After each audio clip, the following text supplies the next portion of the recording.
I replaced my entire workout with just these 6 isometric exercises used by the Navy SEALs. The results were shocking. You are about to discover the 6 isometric exercises used by Navy SEALs to build extraordinary strength without a single dynamic repetition. No movement, no weight, no excuses. These exercises may look simple at first glance, but when you lock into position for the 10th time, feeling your muscle fibers trembling, you will understand why these individuals are considered the most physically prepared warriors on the planet. Before we get started, please leave a comment below with your name and the city where you are watching our content. We would love to know. Exercise number 1, Isometric L-sit. Few exercises capture the Navy SEALs philosophy as well as the isometric L-sit. Using only your own body weight and 2 points of contact on the ground, you challenge the core, shoulders, triceps, and hip flexors in a way that many expensive machines simply cannot replicate. The L-sit has its origins in artistic gymnastics, where athletes use it as a foundation for complex movements. Elite military programs adopted it for its brutal efficiency. No equipment required, it can be performed anywhere, and it reveals with complete honesty exactly where your body's weaknesses lie. The muscle that works hardest in this exercise is the iliopsoas, which must hold the legs horizontal while the triceps and anterior deltoid control the arm support. At the same time, the entire core enters deep isometric contraction to maintain a stable position. The beauty of this exercise lies in its ability to diagnose imbalances with precision. If you can keep your arms steady but your legs drop, your hip flexors are weak. If your legs rise but your elbows bend, your triceps need attention. To perform it correctly, place your hands on the floor at shoulder width with your fingers slightly pointing outward. Push firmly into the ground, elevating your hips. Then raise your legs until they are parallel to the floor, with your knees fully extended and your feet in flexion. The torso remains upright and the shoulders stay away from the ears. One mistake I see many people make is trying to raise the legs without first creating tension through the arms. The result is an immediate collapse of the position or excessive compensation in the lower back. You will know you are doing it correctly when you feel the burn distributed evenly between the core and the arms. For beginners, I recommend starting with bent knees, raising only the thighs. This reduces the torque on the hip flexors and builds the necessary arm strength. Progress by gradually increasing the hold time from 10 to 30 seconds. Contraindications. People with shoulder impingement syndrome, wrist injuries, or active abdominal hernias should avoid this exercise or seek medical guidance before attempting it. Exercise number 2, Isometric Low Push-Up Hold. The isometric low push-up hold is one of the most underrated exercises in the history of functional training. While most people treat the push-up as a simple up and down movement, Navy SEALs understood that the position of greatest difficulty is where the greatest development occurs. When you lock the push-up a few inches above the ground, with your elbows at 90 degrees, you create simultaneous contraction of the chest, deltoids, triceps, core, and scapular stabilizers. The upper chest, that region everyone complains is difficult to develop, receives intense activation in this specific position because the working angle is exactly what it demands. Electromyography studies have shown that the isometric phase of a push-up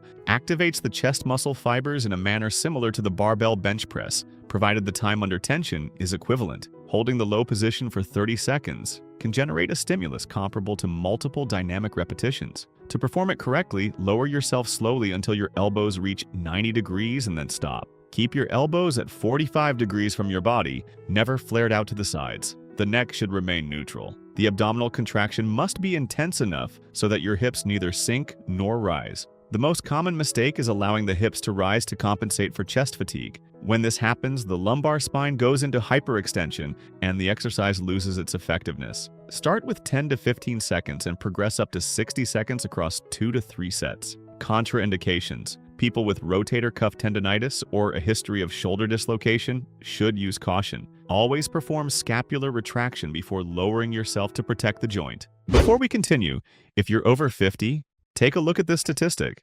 According to the WHO, between 28 and 35% of people over 65 suffer at least one fall each year. More than 70% of these falls happen inside the home. And today, falls are the leading cause of loss of independence among older adults worldwide. Many people blame it on bad luck, but in reality, it comes down to a lack of strength, balance, mobility, and physical preparedness. That's why our team created biological armor, a complete protocol for people in their 50s, 60s, or 70s who want to make sure they never go through that. Inside the protocol, you'll get a special home exercise program designed to build functional strength, real balance, and reverse years of poor posture and physical neglect without damaging your joints. You'll also learn the habits scientists have identified as common among the populations with the highest life expectancy in the world, habits that less than 1% of the Western population actually practices. Access it now by clicking the pinned link in the first comment of this video, or by pointing your phone's camera at the code appearing on the screen. Exercise number 3, dead hang. If there is one exercise that Navy SEALs use as a test of mental endurance as much as physical endurance, it is the static dead hang. It appears in virtually every Special Forces selection program because it reveals something no assessment can replace: how long you can hold on under discomfort when nothing is pushing you forward except your own will. Beyond the mental component, the physiological benefits are remarkable. The isometric hang works the forearm muscles, finger flexors, biceps, brachioradialis, latissimus dorsi, and scapular stabilizers. It also promotes passive spinal decompression. Can you imagine the impact of that on your body after years of sedentary work? The secret lies in the position of the shoulder blades. Many people hang passively on the bar with their shoulders rising up to their ears, placing excessive pressure on the rotator cuff. The active hang requires you to depress and slightly retract the shoulder blades, keeping the shoulders away from the ears and creating tension in the latissimus dorsi, even without pulling your body upward. To perform it correctly, grip the bar with a pronated grip, slightly wider than shoulder width. Before lifting your feet off the ground, activate the latissimus dorsi by trying to bend the bar with your hands. Then lift your feet and maintain that active tension with your core engaged. One mistake I see many people make is neglecting forearm strengthening before attempting longer durations. The grip gives out before any other muscle. Start with 20 to 30 seconds and increase by 10 seconds per week progressively. Contraindications: individuals with carpal tunnel syndrome, lateral epicondylitis, or subacromial impingement syndrome should consult a professional before including this exercise in their routine. Exercise number 4, static farmer's carry hold. The name may cause some confusion, so let us clarify. The static farmer's carry hold involves no steps at all. It takes the principle of the farmer's carry, which is holding weights in both hands, and removes the walking. What remains is a total body isometric contraction against external loads. Military programs use static versions of this exercise in field situations where space was limited, but the need to maintain functional strength under load was constant. The exercise trains what can be called loaded postural strength, which is the body's ability to maintain structural alignment while supporting additional weight. This quality transfers directly to carrying equipment and to contact sports. What makes this exercise particularly valuable is the simultaneous activation of muscle groups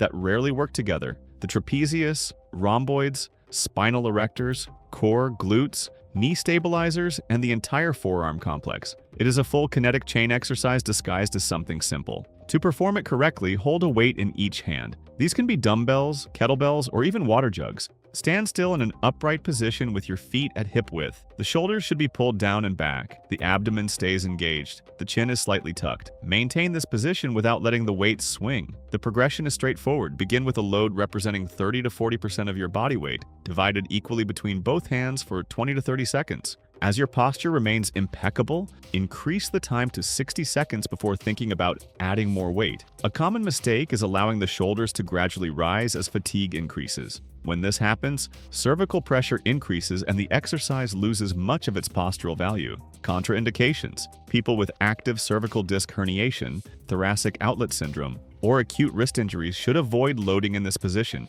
until cleared by a medical professional. Exercise number 5, isometric low squat hold. The isometric low squat hold is one of the most honestly revealing exercises in existence. When you descend to the parallel position and lock in without support, the body stops lying. Hamstring weakness, ankle instability, hip mobility limitations, everything surfaces within seconds. Special Forces programs use variations of this exercise because it not only builds strength, but also develops muscular endurance in the positions that matter most in real situations. For most people, the benefit is more every day. It improves functional mobility, reduces knee pain by strengthening the stabilizers, and enhances performance in virtually every sport. The gluteus maximus, which is the largest muscle in the human body, and one that many people completely neglect, receives deep activation when the hips drop below the knees. This has a direct impact on pelvic stabilization and on the prevention of lower back pain. A well-developed gluteus maximus in this position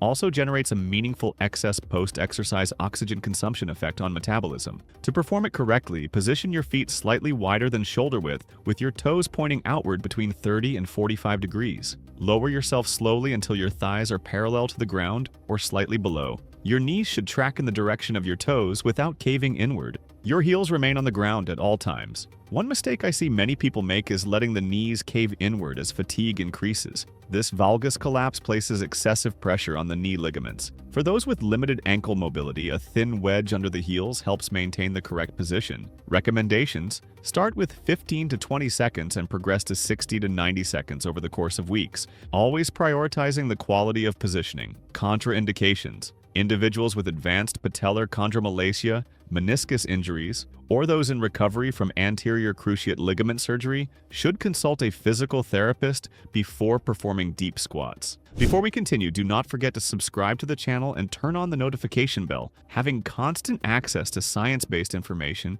is what will help you progress with long-term health in the world of exercise. Exercise number 6. Isometric glute bridge. The isometric glute bridge closes the main block as a form of redemption for anyone who has spent years training the anterior chain and completely forgotten about the posterior. And that neglect is epidemic. Most people who go to the gym focus on the chest, biceps, and quadriceps because those are the muscles that show up in the mirror. The gluteus maximus, the largest muscle in the human body, gets left behind. This neglect has serious consequences. Weak glutes affect pelvic stability, overloading the lower back and the knees. People with chronic lower back pain frequently present with underactivated glutes as a contributing factor. Furthermore, a well-developed gluteus maximus has a significant impact on metabolism because of the excess post-exercise oxygen consumption effect that the largest muscle in the body can generate. Training the glutes is not just aesthetic. It is functional, metabolic, and preventive. The isometric version of the bridge is particularly effective because it keeps the glutes in maximum contraction for extended periods,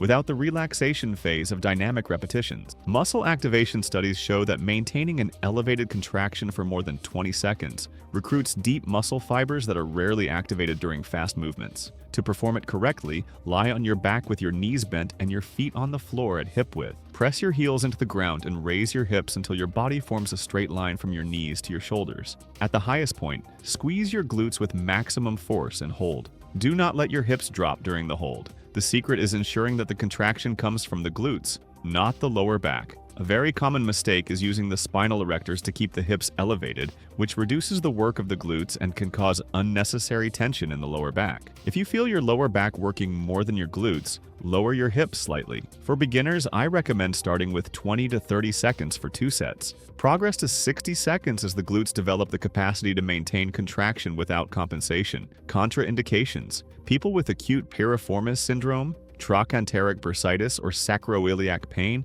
should use caution with prolonged glute contraction and seek guidance before including it in their routine. Now, the 2 bonus exercises that will complement this protocol in an exceptional way. Bonus exercise number 1, side plank. The side plank is the type of exercise that looks easy on paper until you try to hold it for 45 seconds for the first time and discover that you have one completely dominant side and another that shakes like jelly. That asymmetry is more common than it seems and has real consequences for spinal health. What makes this exercise particularly valuable is its focus on the quadratus lumborum and the obliques, which are responsible for lateral spinal stabilization. While the traditional plank works primarily in the sagittal plane, the side plank attacks the frontal plane, which is frequently neglected in most training programs. Military programs include it because soldiers need stability in every plane of movement. The internal and external obliques, the quadratus lumborum, the gluteus medius, and the hip adductors work simultaneously to prevent the body from collapsing laterally. This muscular cooperation improves force transfer between the upper and lower body, which is fundamental for lateral loads and rotational movements in any sport. To perform it correctly, lie on your side with your elbow directly beneath your shoulder. Your feet are stacked one on top of the other. Raise your hips off the ground until your body forms a straight line from your head to your feet. Your hips should neither sink nor rise. Look forward, not downward. One mistake I see many people make is letting their hips gradually drop as the obliques fatigue. When this happens, the lateral spine goes into flexion and the exercise completely loses its purpose. Always train both sides equally, even if one is stronger. Start with 20 to 30 seconds per side and progress to 60 seconds. Contraindications: people with tendinitis in the supporting shoulder, subacromial impingement syndrome, or rotator cuff injury should avoid resting on the elbow. An alternative is to perform the side plank with a straight arm, which reduces pressure on the shoulder joint. Bonus exercise number 2, hollow body hold. The hollow body hold is the exercise that separates those who truly understand core training from those who simply do crunches chasing appearance. While the traditional crunch works the rectus abdominis in an isolated manner, the hollow body hold creates a global contraction involving the transverse abdominis, the obliques, the iliopsoas, the quadriceps, and the scapular stabilizers all at the same time. This exercise is the foundation of artistic gymnastics training and was adopted by military programs because it replicates the full body rigidity position that operators need to maintain during rappelling, combat swimming, and other activities that demand total body tension. It is the most complete core exercise without equipment that exists. What many people do not know is that the hollow body position is fundamentally different from any common abdominal contraction. It requires you to press your lower back completely against the ground, flatten your abdomen inward and downward, and simultaneously raise your shoulders and legs at the same time. The result is a kind of hollow shell with the body, where only the lower back region makes contact with the ground. To perform it correctly, lie on your back and extend your body completely. Press your lower back firmly against the ground, pull your abdomen inward, raise your shoulders a few inches off the ground, and raise your legs with your knees extended to an angle of approximately 30 degrees. Your arms are extended above your head, parallel to the ground.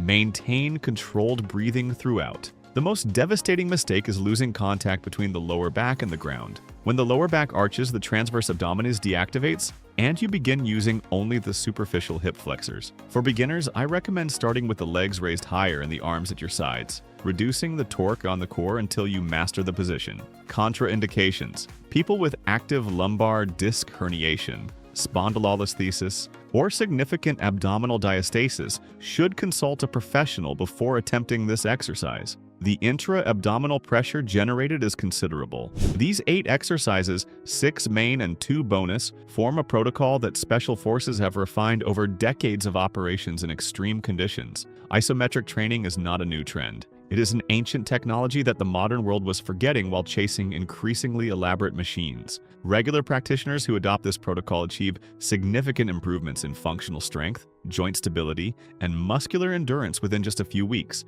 without needing a single piece of equipment. If you want to check out the best regenerative exercises practiced by the Japanese to correct years of poor posture, we have a video appearing on screen right now showing each one of them in detail. Go take a look, and do not forget to check out our biological shielding protocol as well. Thank you for watching all the way to the end, and may God bless you, my friend.